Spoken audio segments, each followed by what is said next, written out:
ہماری آج کی کہانی کا نام ہے احمد کی عقل مندی۔ ایک دفعہ کا ذکر ہے، کسی گاؤں میں ایک آدمی رہتا تھا، اس کا نام احمد تھا۔ وہ بہت محنت کیا کرتا تھا۔ وہ شہر سے ٹوپیاں بنانے کا سامان لاتا اور دن رات محنت کر کے ٹوپیاں بناتا، پھر انہیں شہر میں بیچ کر اپنے بیوی بچوں کے لیے کھانے پینے کا سامان لاتا تھا۔ ایک بار اسی طرح وہ سامان لینے شہر گیا تو اسے وہاں ایک آدمی ملا جس نے اسے 100 ٹوپیاں بنانے کے لیے کہا۔ وہ بہت خوش ہوا اور سوچا کہ چلو اس بار تو مہینہ بہت اچھا گزر جائے گا۔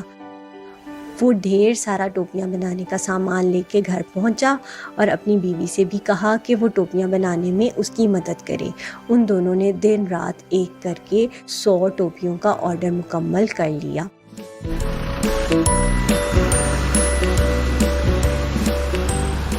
دوسرے دن صبح احمد ٹوپیاں بیچنے جب گھر سے نکلا تو اس کے جانے تک بس جا چکی تھی اور بس دن میں صرف ایک ہی بار آتی تھی۔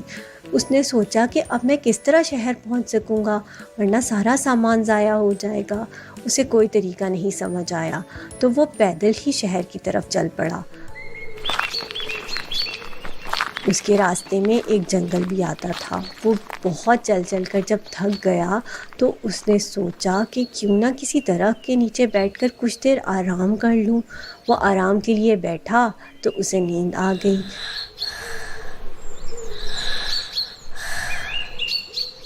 جب کچھ دیر بعد اس کی آنکھ کھلی تو کیا دیکھا کہ اس کے سامان میں کوئی بھی ٹوپی نہیں ہے۔ وہ بہت پریشان ہوا اور رونے لگا۔ اس نے یہاں وہاں بہت تلاش کیا لیکن کچھ بھی نظر نہیں آیا۔ وہ کچھ آگے گیا تو کیا دیکھا کہ کچھ ٹوپیاں نیچے پڑی ہیں۔ اس کی نظر اوپر درختوں پہ پڑی تو کیا دیکھا بہت سے بندروں نے اس کی ٹوپیاں پہنی ہوئی ہیں اور وہ ایک درخت سے دوسرے درخت پر چھلانگیں لگا رہے ہیں۔ وہ بہت پریشان ہوا کہ ان سے ٹوپیاں کیسے واپس لوں، انہیں میری بات کیسے سمجھ آئے گی اور میں اپنے بچوں کے لیے کھانے پینے کا سامان کیسے لے کے جاؤں گا۔ اچانک اس کے ذہن میں خیال آیا۔ اس نے سن رکھا تھا کہ بندر انسان کی نقل کرتے ہیں۔ یہ خیال آتے ہی اس نے اپنے سر سے ٹوپی اتار کر نیچے زمین پر دے ماری۔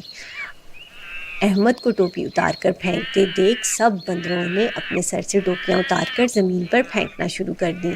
احمد بہت خوش ہوا اور اس نے جب سب ٹوپیاں جمع کر لیں اور شہر کی طرف چل پڑا۔ وہاں سب ٹوپیاں بیچ کر وہ اپنے بچوں کے لیے بہت سا کھانے پینے کا سامان گھر لے کے آیا تو اس کے بچے بھی بہت خوش ہوئے۔ اس طرح احمد کی عقل مندی نے اسے بہت بڑے نقصان سے بچا لیا۔